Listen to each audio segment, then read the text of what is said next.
Welcome, curious minds, to another deep dive. Today, we're plunging into a case that has really captivated and haunted a community for over 3 decades now. We're talking about the 1991 Austin yogurt shop killings. It's a story just brimming with twists, turns, an unsettling lack of resolution, and it truly challenges our understanding of justice. Indeed. And this isn't just, another crime statistic. It's this enduring enigma that ripped right through the very fabric of Austin. Yeah. A city that back then was really known for its quiet, sort of peaceful nature. We'll explore how this single event, this one night, irrevocably altered its sense of security and just left an indelible mark on countless lives. Yeah, and that mark isn't just on the families directly involved, is it? It feels like it fundamentally reshaped the city's whole self-perception. It went from being this, like you said, quiet, peaceful place to one grappling with this just unfathomable horror. We've gathered a fascinating stack of sources. I mean, everything from original news reports, police interviews, legal documents, and some deeply personal accounts from the families to really try and unpack this mystery. Our mission today really is to sift through the facts, examine the crucial moments, and try to understand why, after all this time, the true culprits remain unidentified. You'll get, hopefully, a comprehensive understanding of this perplexing cold case without feeling overwhelmed, and maybe even discover some unexpected insights along the way. Get ready to put on your detective hats, because this deep dive is going to make you feel like you're right there with us, piecing it all together. The fateful night, December 6, 1991, the unthinkable crime. Okay, so let's set the scene. Imagine Austin, Texas, back in the early 90s. It was affectionately known as the City of the Violet Crown. It had this image, right? A seemingly idyllic, quiet place. Far removed, people thought, from the kind of violent crimes often associated with larger metropolitan areas. This deep dive really begins in a community that, by all accounts, genuinely believed itself to be almost incorruptible, like a safe haven. Yeah, that sense of invulnerability was just shattered on December 6, 1991. The sheer horror of what transpired within, of all places, a seemingly wholesome frozen yogurt shop. I can't believe it's yogurt. It would forever reshape that perception. It wasn't just a crime.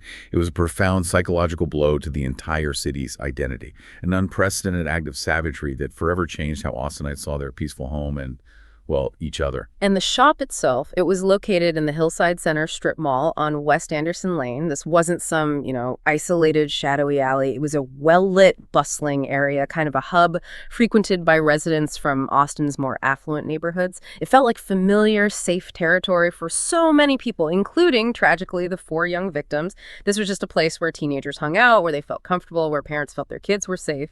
It truly was a typical teen hangout. A place where high school students were often entrusted with a rare level of responsibility for that age, often working unsupervised during closing shifts. And this innocent, almost wholesome setting just made the calculated brutality of the crime all the more shocking, all the more jarring. Today, that very spot is a nail salon, a stark and unsettling reminder of what happened there. There's even a small, discreet memorial plaque. Wow. It's like a physical scar on the city's memory, Oh. a constant, quiet presence that speaks volumes about the enduring impact. Absolutely. And this case, at its heart, it revolves around 4 bright, hardworking, clean-living teenage girls. Their vibrant futures were just tragically cut short. Their stories are so central to understanding the depth of this tragedy. Let's talk about them. We begin with Eliza Thomas. She was 17 years old, the eldest of 2 daughters. Her parents had divorced, so she split her time between their homes. What truly defined Eliza was her deep connection to animals. She actually transferred to Lanier High School specifically to join the Future Farmers of America, the FFA. That's a national organization for students interested in agriculture. Right, FFA is huge in Texas. Exactly. Her passion was unwavering. Her father attested to her fervent desire to become a veterinarian. But beyond her love for animals, Eliza was also incredibly mechanically inclined.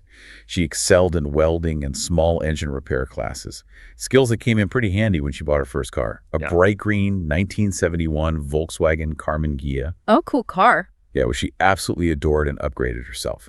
She got her part-time job at I Can't Believe It's Yogurt, specifically to afford that car. She worked weekday and weekend shifts, saving up.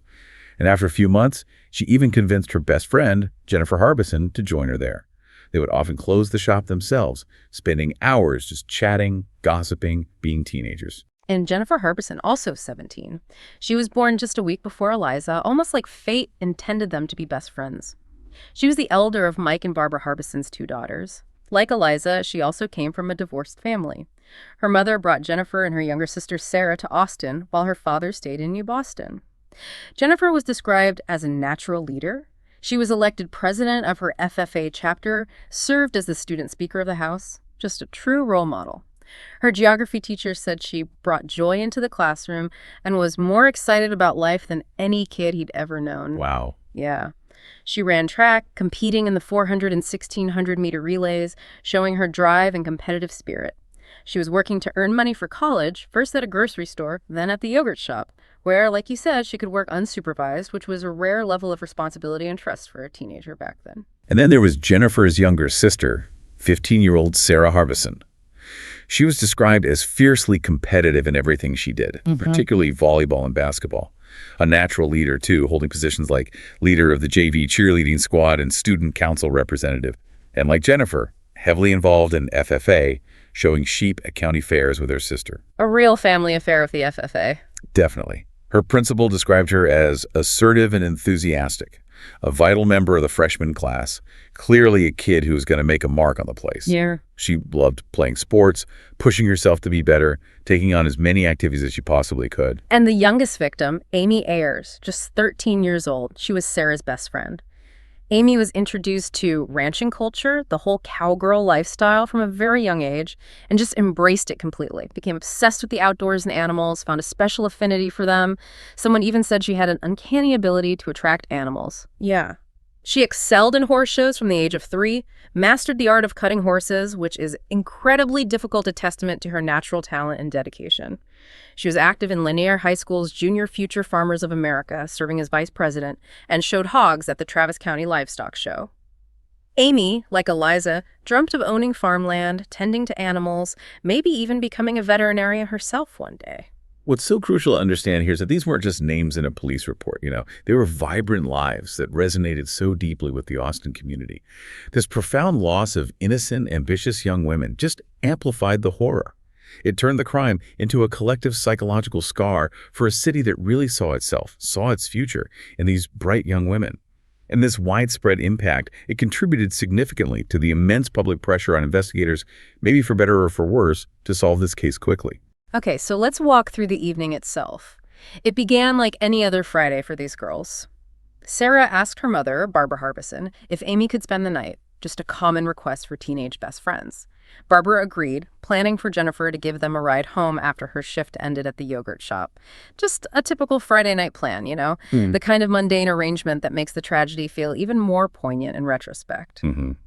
At 5:00 p.m., Jennifer and Sarah left their home. A moment Barbara Harbison later recalled, heartbreakingly, as the last time she would ever see her daughters. Jennifer dropped off Sarah and Amy at North Cross Mall, which was a bustling teenage hub at the time. Then she headed over to the yogurt shop for her closing shift with Eliza. Okay, so fast forward a few hours. By 10:00 p.m., customers recalled seeing all 4 girls in the shop, laughing, chatting, acting completely normally the last confirmed time they were seen alive. Everything seemed routine, just a regular Friday night at a yogurt shop.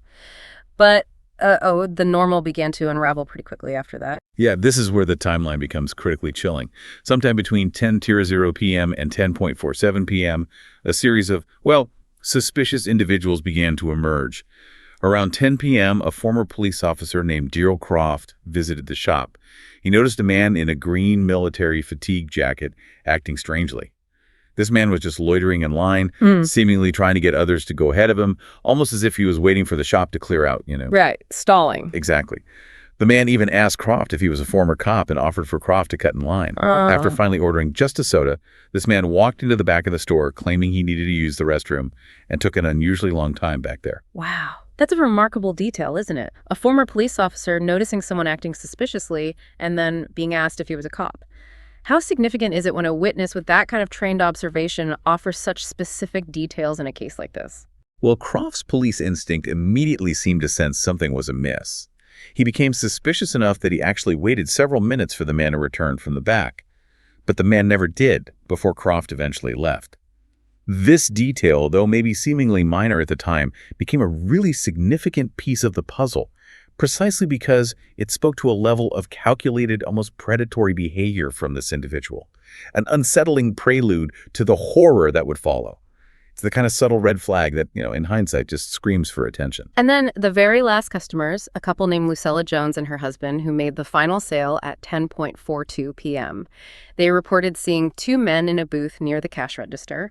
They were wearing thick sweatshirts, one green, one black, acting furtively, whispering. And they didn't appear to be leaving anytime soon, even as the couple departed at 10:47 p.m.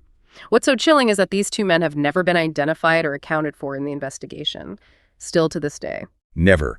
And at 11:00 p.m., just minutes after those last customers left, Jennifer locked the front door and put up the closed sign, standard procedure. But here's something noteworthy. The two chairs where those suspicious men were sitting were the only chairs not placed up on tables during closing, which was part of the routine cleanup. This observation is critical. It implies they were either the very last customers and stayed beyond closing, or perhaps they were already inside, waiting for the opportunity to act. So sometime between 11:00 p.m. and 11:40 p.m., the horrific events unfolded. It's believed the assailants trapped the girls inside. The cash register was emptied, roughly $540 taken, and a no-sale transaction was recorded at 11:03 p.m., which implies the culprits remained inside for about an hour after closing. This wasn't a quick grab-and-go robbery. This was something prolonged, deliberate, terrifying. The investigation revealed just a horrifying sequence of events. The girls were forced into the back office area. They were stripped of their clothing and bound with articles of their own attire. Sarah Harbison's hands were bound with a pair of panties. She was gagged and presumably sexually assaulted. Eliza Thomas was also gagged, her hands tied behind her back. Jennifer Harbison wasn't bound, but her hands were behind her back when found. And at least one victim, Amy Ayers, the youngest, was sexually assaulted. DNA evidence was later recovered from a vaginal swab taken from her body.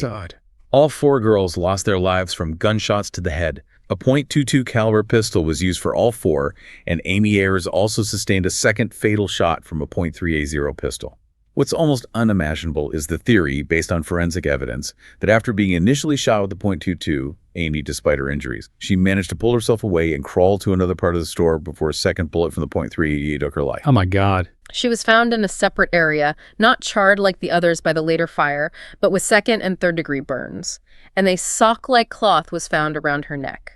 This points to an unimaginable struggle, a desperate fight for survival, and just a level of sadism from the perpetrators that's hard to comprehend. It's beyond comprehension. Yeah. And then the perpetrators poured accelerants, gasoline, lighter fluid on the bodies. They even stacked paper plates, napkins, styrofoam cups on the girls.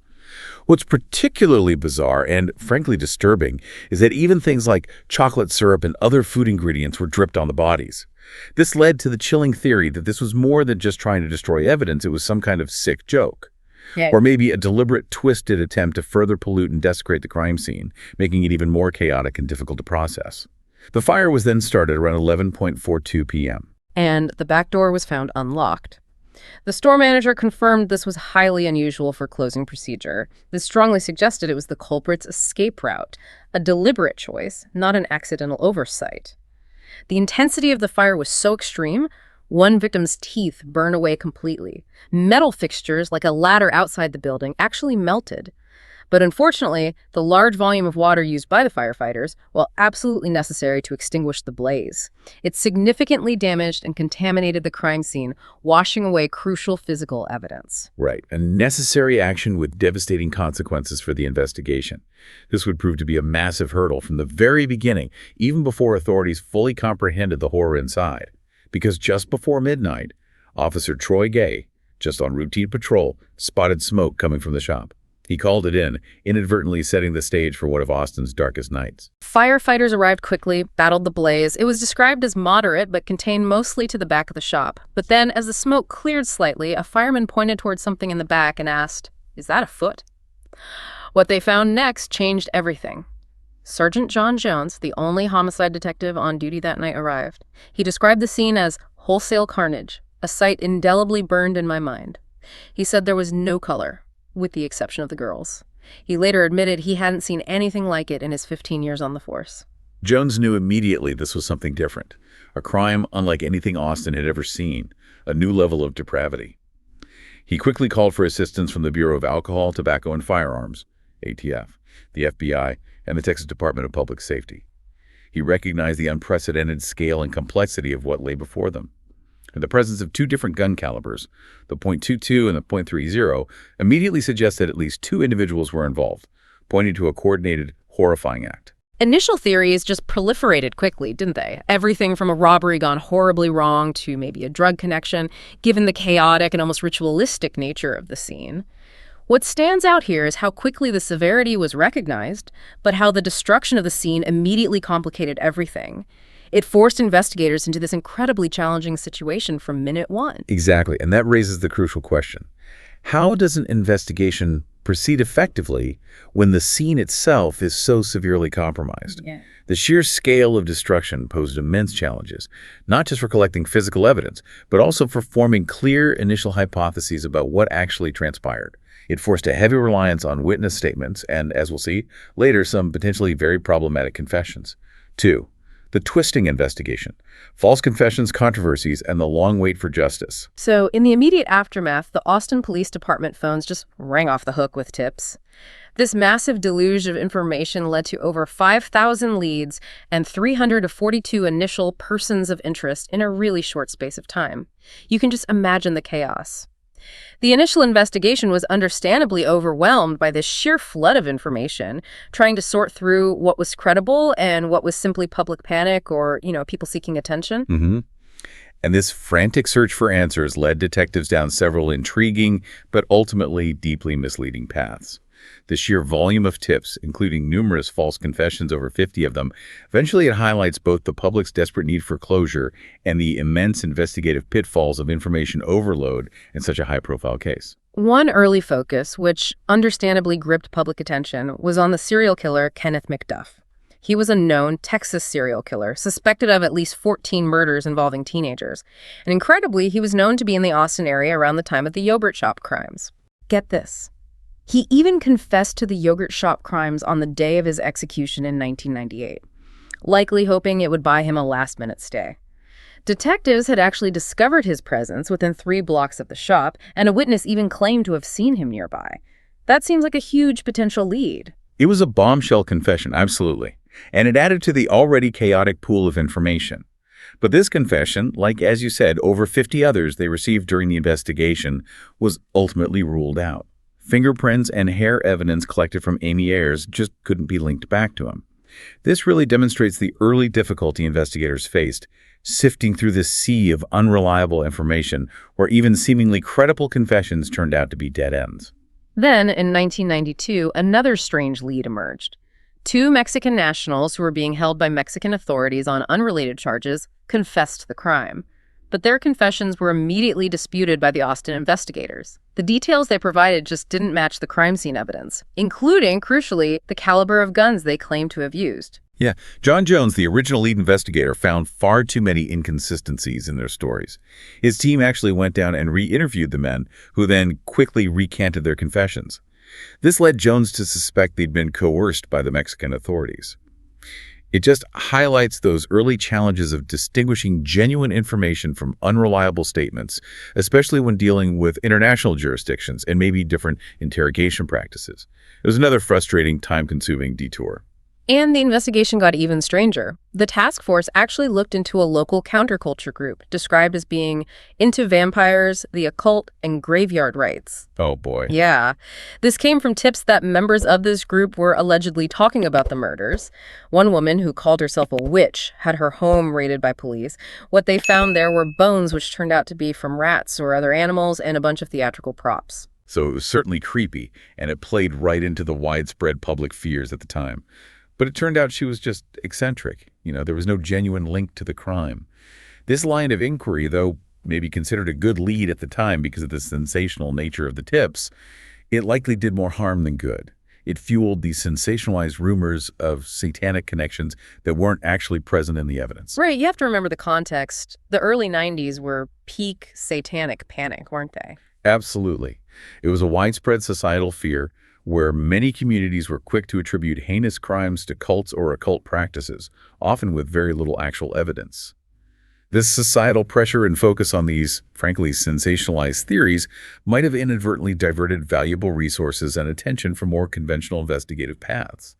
It created this kind of misleading narrative about the case that persisted for years and really complicated public perception, making it harder for people to focus on actual leads. There was also this persistent theory about a potential connection to a sexual assault case that had occurred in Austin just 3 weeks before the yogurt shop crimes.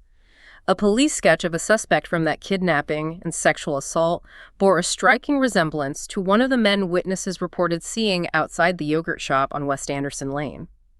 This lead tracked men down to Mexico again, but like the previous instances, their confessions too eventually fell apart under scrutiny. It just illustrates the immense pressure investigators were under to find answers, right? Yeah. It led them down every possible avenue, even those that ultimately proved to be dead ends.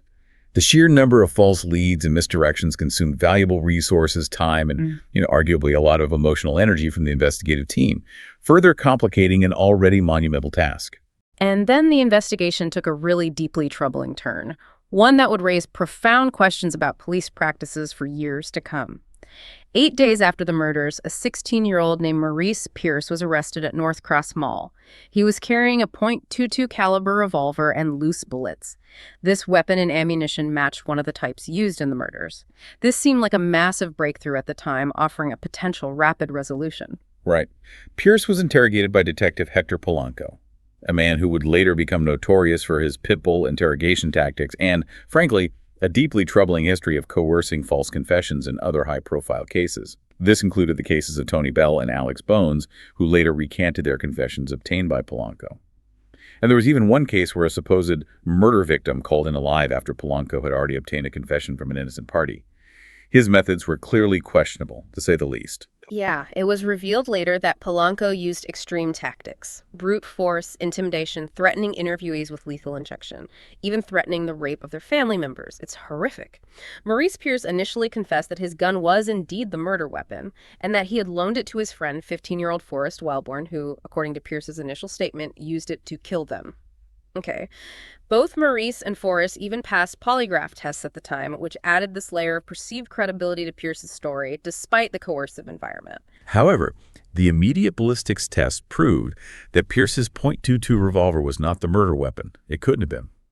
John Jones, who was still the lead investigator at that point, quickly dismissed this lead. He believed Pierce fabricated the story, especially after he wired Pierce to talk to Wellborn and observed Wellborn's genuine confusion and disbelief during the conversation. Jones stated later, it was pretty obvious Forrest didn't know what Maurice was talking about. Based on the lack of ballistics match and Wellborn's reaction, both boys were released.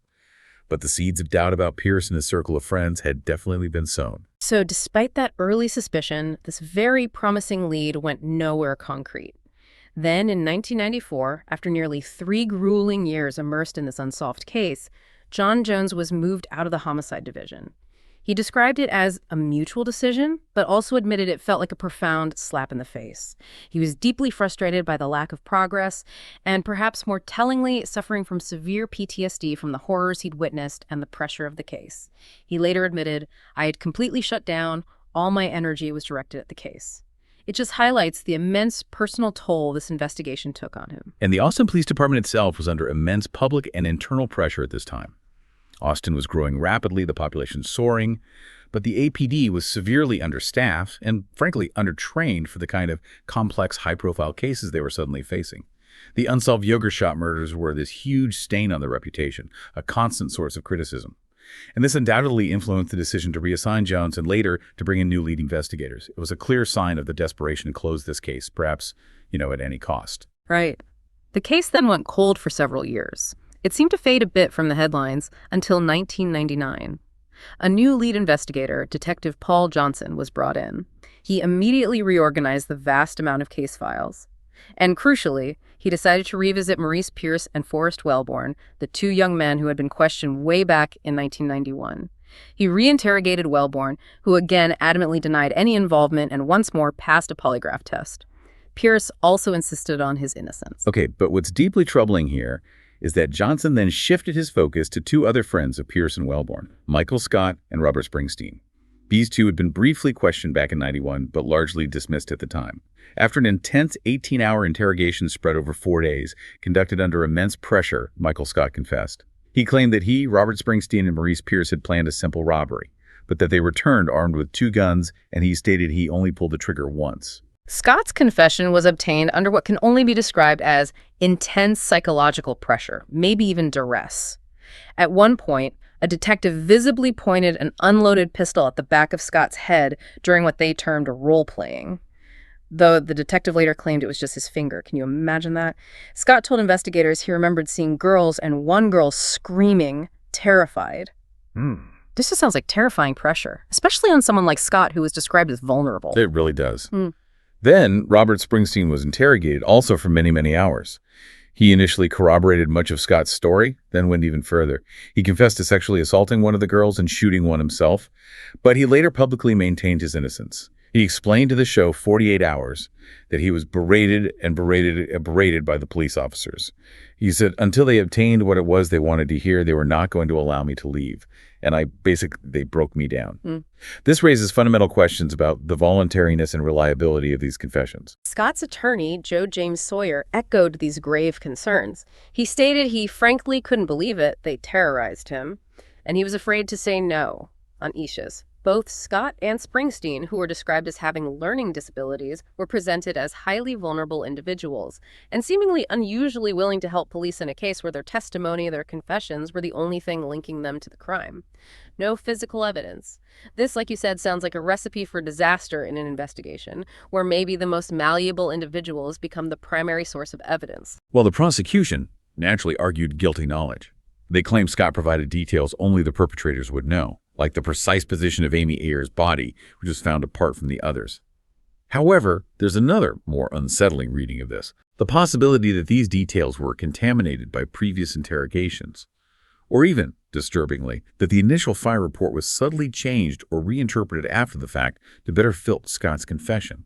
This raises an incredibly important question. How can we truly be sure what's true when coercion is potentially a factor in obtaining a statement? The integrity of the confession itself becomes deeply questionable, potentially undermining the very foundation of the case against them. And ultimately, despite Scott and Springsteen's confessions, charges against Maurice Pierce and Forrest Wellborn were dropped. There was just a complete lack of corroborating evidence against them. What's compelling here is that Wellborn adamantly denied any guilt throughout, even when, incredibly, he was reportedly offered freedom in exchange for implicating Scott and Springsteen. He refused. This left the prosecution's entire case solely reliant on the confessions of two young men, both with learning disabilities, obtained through highly questionable tactics. A very precarious position indeed. 3. DNA, disappointment, and the lingering shadow of the unsolved. So, flash forward to 2001. Nearly a decade after the horrific events, the trials of Robert Springsteen and Michael Scott finally began. Both faced the death penalty. And for a time, it really seemed like justice was finally within reach for the victims' families, and maybe the city could potentially breathe a collective sigh of relief. But the only thing directly tying them to the crime scene were those confessions. They were tried separately, but critically, prosecutors used each man's confession against the other defendant, without allowing for cross-examination, meaning Scott couldn't question Springsteen about his confession in court, and vice versa. This turned out to be a direct and critical violation of the Sixth Amendment to the Constitution. For our listeners, the Sixth Amendment guarantees the right for a criminal defendant to confront the witnesses against them. Essentially, you have the right to question the person whose statement is being used as evidence against you in court. This procedural issue, the denial of that fundamental right, would later prove to be the undoing of these convictions. Springsteen was condemned to death in 2001, though his sentence was later commuted to life imprisonment because he was a minor at the time of the crime. Scott was convicted in 2002 and sentenced to 99 years in prison. So for a brief period, it truly seemed justice had been served, however imperfectly, and the city could perhaps begin the long process of healing. But the legal battle was far, far from over. In a dramatic turn, in 2006 and again in 2008, both convictions were overturned by appellate courts, specifically citing that Sixth Amendment right to confront accusers. The way the confessions were used was deemed unconstitutional. The U.S. Supreme Court even declined to hear the state's appeal, meaning they wouldn't reinstate the convictions. This effectively ended the state's attempts to hold Scott and Springsteen accountable based solely on those problematic confessions. It was a monumental decision, reflecting the deep flaws in how the case was built. Right. And this led to a truly stunning turn of events, a major shift in the entire trajectory of the case. On June 24, 2009, Judge Michael Lynch ordered both Michael Scott and Robert Springsteen released on bond. They walked out of jail. Then, in October of that same year, the charges against them were formally dismissed by the Travis County District Attorney, Rosemary Limburg. Now, it's important to note, while they were released, they were not formally exonerated, which means Theoretically, they could be retried in the future if significant new evidence emerged linking them to the crime. The relief for the defendants, obviously after years behind bars based on those confessions, was immense. But for the victims' families, this was a devastating, crushing blow, utterly heartbreaking. Eliza Thomas's mother lamented at the time, "Their rights were violated, our girls were murdered, it ruins your sense of fairness." The pain was just palpable, a cruel twist in their long, agonizing wait for justice. So with the convictions overturned and the main suspects released, DA Lemberg was determined to find more evidence, to pursue any lead that might offer a genuine path forward, a path to real answers. In 2008, her office ordered new DNA tests using advanced YSTR analysis. This was done on the vaginal swabs taken from Amy Ayers back in 1991. This felt like a glimmer of real scientific hope, didn't it? A chance for modern technology to finally cut through the legal ambiguities and the flawed confessions. Absolutely. YSTR technology searches for male DNA only. It specifically focuses on the Y chromosome, which is passed down from father to son, almost unchanged. This makes it incredibly powerful for tracing male family lines, even with very small or degraded or mixed DNA samples like you'd expect in a case like this. The results were, well, truly astonishing. A partial male DNA profile was obtained from the crime scene sample, and it did not match any of the four men originally accused: Scott, Springsteen, Pierce, or Wellborn. None of them. This directly and powerfully contradicted Robert Springsteen's specific confession of sexual assault, making the validity of his entire confession, and thus the prior convictions based on it, highly suspect and deeply problematic. Wow, so this discovery created a new, incredibly complex and frustrating dilemma for the authorities, right? Well, DA Lemberg publicly stated she remained confident in Scott and Springsteen's responsibility somehow. She had to acknowledge that this new, undeniable DNA evidence meant she couldn't proceed to trial in good conscience without determining the identity of this unknown male donor. She even speculated publicly about the possibility of a mysterious fifth cohort who might have been involved, desperately trying, it seems, to reconcile this conflicting evidence to make the old narrative fit the new science. Right. Years passed with this unknown DNA profile hanging over the case. Then, in 2017, an Austin police investigator searched a public online DNA database like Ancestry DNA or 23andMe, presumably through law enforcement portals, and unbelievably found a potential hit. The seemingly matching sample belonged to a federally convicted offender, but was listed anonymously due to privacy laws protecting genetic data. This seemed like the breakthrough everyone had awaited for decades. Finally, a potential name, a tangible lead connected to the elusive DNA. But, as seems to happen so often in this tragic case, what seemed promising turned into yet another profound disappointment. Congressman Michael McCall, recognizing the gravity and the long history of the case, pressed the FBI to release the identity of this offender. And in early 2020, the FBI agreed to conduct more advanced testing on that sample. The results were just crushing. These advanced tests, which looked at 25 genetic markers instead of the original 16 used in the database comparison, they conclusively excluded the FBI offender's sample as a match to the crime scene DNA. It wasn't him. Another crushing blow for those hoping for definitive answers, another door slammed shut. Exactly. Which meant the DNA from the crime scene still belongs to an unidentified male.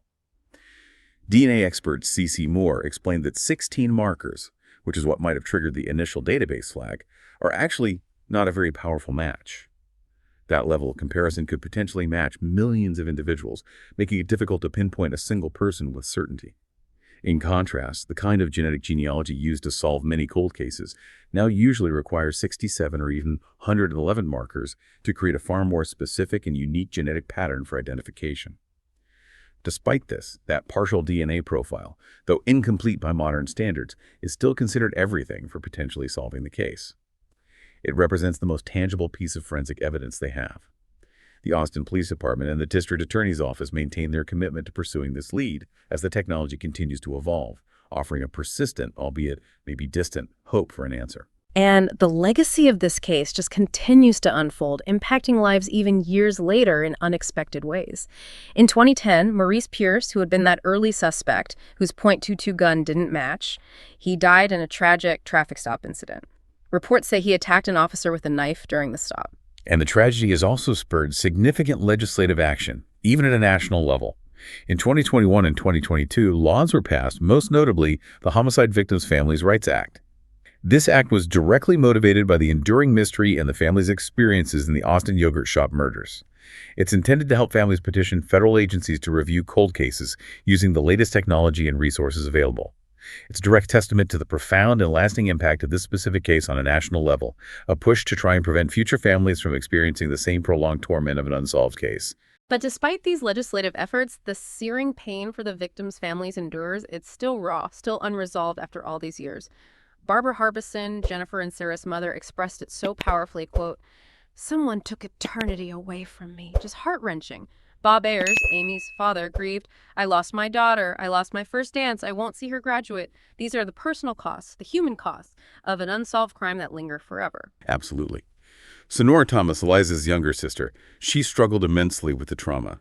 She experienced debilitating panic attacks and described a downward spiral into substance use during her high school years as she grappled with the incomprehensible loss and the lack of closure. She eventually found a path towards healing, becoming a therapist herself to help others deal with trauma. And she found solace in remembering Eliza, even placing a flyer and an empty chair for her sister at her wedding, a symbolic gesture of enduring love and grief. But she describes the unsolved nature of the case as a kind of torture.